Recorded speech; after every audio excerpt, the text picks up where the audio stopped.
Քաղաքացիա կենտրոն մոտեցում, արագ արձագանք, 24/7 ռեժիմով հասանելիություն։ Սրանք 112 միասնական հեռախոսահամարի գործունեության հիմնարար սկզբունքներն են՝ պետության եւ քաղաքացու միջև վստահության կամուրջ, որը միավորում է օգնությունը, պատասխանատվությունն ու օպերատիվ գործելակերպը։ Ներքին գործերի նախարար Արփինե Սարգսյանը փետրվարի 16-ին այցելել է նորաստեղծ 112 օպերատիվ կառավարման կենտրոն, որտեղ փետրվարի 15-ից գործարկվել է միասնական հեռախոսահամարը, միավորելով ոստիկանության եւ փրկարար ծառայության զանգերը, ապահովելով արագ եւ համակարգված արձագանք։ Նախարար Սարգսյանը ծանոթացել է կենտրոնում կիրառվող տեխնիկական լուծումներին, ահազանգերի ընդունման, մշակման եւ համապատասխան ստորաբաժանումներին փոխանցման գործընթացներին, հետեւել քաղաքացիներին տրվող խորհրդատվության ընթացքին եւ կարգախմբերի շարժընթացին, կարևորելով համակարգի արագ ու տիրախային արձագանքը։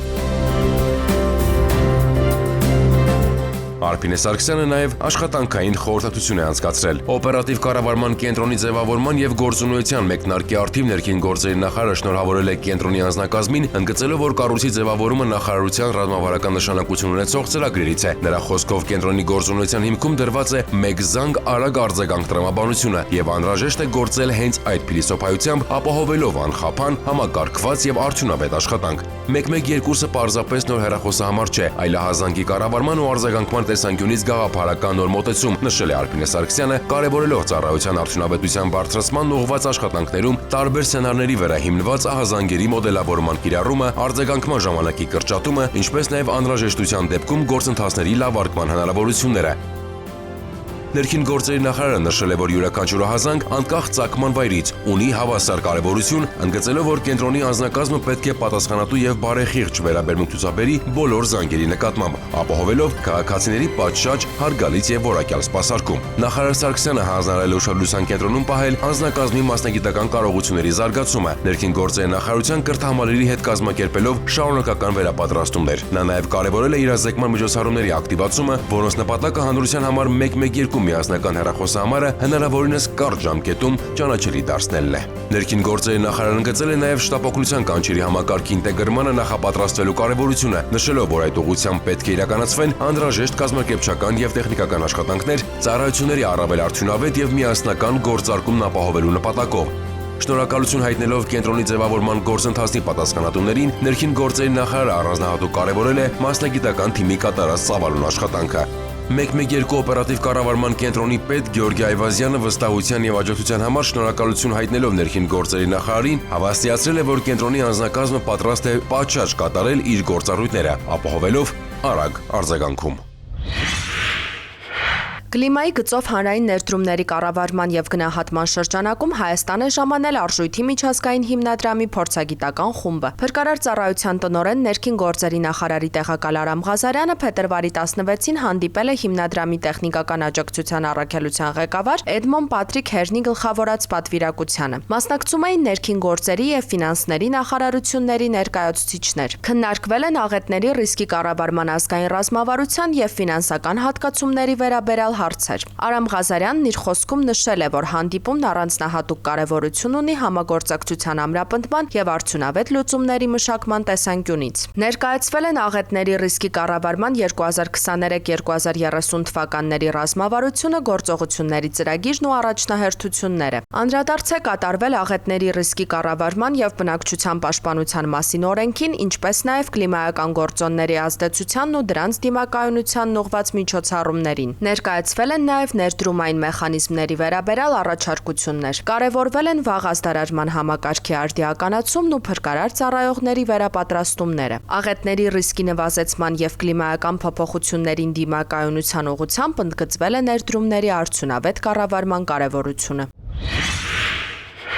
Զենքզինամթերքի նույնացում, հետագծման կառավարում, օպերատիվ ընթացակարգերի կիրառում։ Ինտերպոլի գլխավոր քարտուղարության նախաձեռնությամբ փետրվարի 11-ին մեկնարկել էր հրազենի ապօրինի շրջանառության դեմ պայքարի ազգային վերապատրաստման երրորդյա դասընթացը։ Մասնակցում էին ներքին գործերի նախարարության, ոստիկանության, քննչական կոմիտեի, ազգային անվտանգության ծառայության, գլխավոր դատախազության եւ պետական եկամուտների կոմիտեի ոլորտային մասնագետներ։ Դասընթացի սկզբում թեստի միջոցով ստուգվել է մասնակիցների գիտելիքները, ինչը թույլ է տվել գնահատել գնահատել նրանց պատրաստվածության մակարդակը, թե ուժեղ կողմերը, թե բարելավման կարիք ունեցող ուղղությունները։ Նախաձեռնության նպատակը ոչ միայն իրավասու մարմինների կարողությունները կատարելագործելն էր, այլև միջազգային մակարդակում համատեղ գործողություններով ապօրինի զենքզինամթերքի շրջանառությանն արդյունավետ հակազդելու ուղղությամբ համագործակցային հարթակ ձևավորելը։ Վերապատրաստման ընթացքում մասնակիցները հնարավորություն ունեցան ամրապնդելու գիտելիքներն արդի համակարգի կիրառմամբ, ապօրինի զենքզինամթերքի շրջանառության դեպքերի հայտնաբերման, դրանց հետագծման եւ դեպքերի քննության առանձնահատկությունների ուղղությամբ։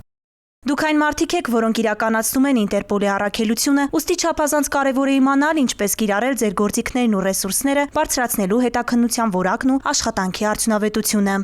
Դասընթացի շրջանակում հատուկ ուշադրություն է դարձվել գործնական բաղադրիչին։ Ուսուցման արդյունավետությունը բարձրացնելու նպատակով խմբային աշխատանքները նպաստել են մասնակիցների պրակտիկ հմտությունների ձևավորմանն ու փորձի փոխանակմանը։ Վերապատրաստման դասընթացի օրակարգում էին նաև ոլորտի նորարարական տեխնոլոգիաները, ժամանակակից մարտահրավերներն ու զարգացման միտումները։ Ավարտին մասնակիցներին տրվել են հավաստագրեր։ Օրերս համացանցում տեսանյութ էր շրջանառվում, որում Toyota-ի վարորդը մայրաքաղաքի Իսակովի պողոտայում խցանման ժամանակ մեքենան վարում էր հետիոտնի համար նախատեսված հատվածով։ Երևանի պարեկների ձեռնարկած միջոցառումներով Toyota-ն հայտնաբերվել եւ տեղափոխվել է պահպանվող հատուկ տարածք։ Կարգազանց մի վարորդ էլ հանդիպակաց երթևեկում էր Զովունիում։ Ձեռնարկված միջոցառումներով Արարատի մարզի պարեկները ՎԱԶ 2107-ը հայտնաբերել են Արտաշատում եւ տեղափոխել պահպանվող հատուկ տարածք։ Վարորդների նկատմամբ կազմվել են վարչական իրավախախտման վերաբերյալ արձանագրություններ։ Ներքին գործերի նախարարության ոստիկանությունը հորդորում է խստակույնս պահպանել ճանապարհային երթևեկության կանոնները։ Բոլոր իրավախախտները հայտնաբերվելու եւ ենթարկվելու են պատասխանատվության։ 112 բարև ձեզ, լսում եմ։ 112 լսում եմ ձեզ։ Քաղաքը նշեք։ Բարի շնորհակալություն, ընդունեցեք։ Ազանգ ունեն քաղաքացուն օգնություն անհրաժեշտ Մարաշտոցի պողոտայում։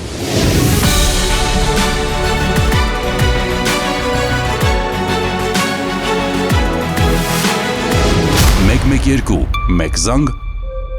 արագ արձագանք։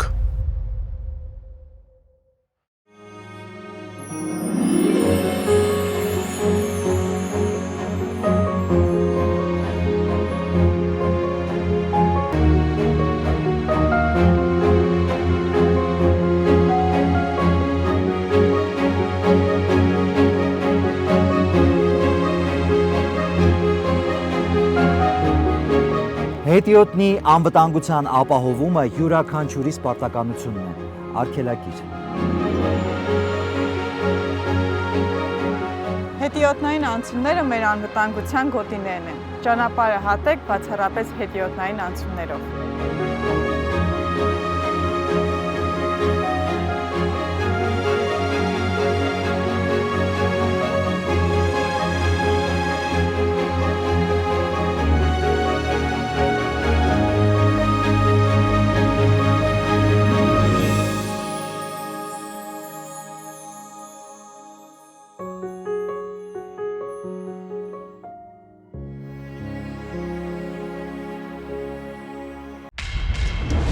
Կառավարությունն իրազեկում է։ Կասկածելի անձանց եւ կազմակերպությունների միջոցով մի ստացեք եւ մի փոխանցեք դրամական միջոցներ։ Հարգելի քաղաքացիներ, ներքին գործերի նախարարության ոստիկանությունը հորդորում է դրսևորել առավելագույն զգոնություն, երբ անծանոթ անձինք հորդորում կամ խնդրում են իրականացնել դրամական միջոցների ընդունում եւ փոխանցում։ Ձեռնպահ մնացեք կասկածելի գործունեություն իրականացնող հիմնադրամների կամ կառույցների միջոցով դրամական որևէ փոխանցում ընդունելուց կամ կատարելուց։ Այդպիսի փոխանցումների հետևանքով կարող եք ոչ միայն ֆինանսական կորուստներ ունենալ, այլև ձեր կամքից անկախ դառնալ հանցավոր շղթայի մի մասը։ Եղեք զգոն եւ չեք դառնա զեղծարարության զոհ։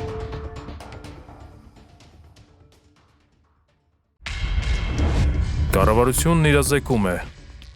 Հայաստանի Հանրապետության ներքին գործերի նախարարության ոստիկանությունը հորդորում է.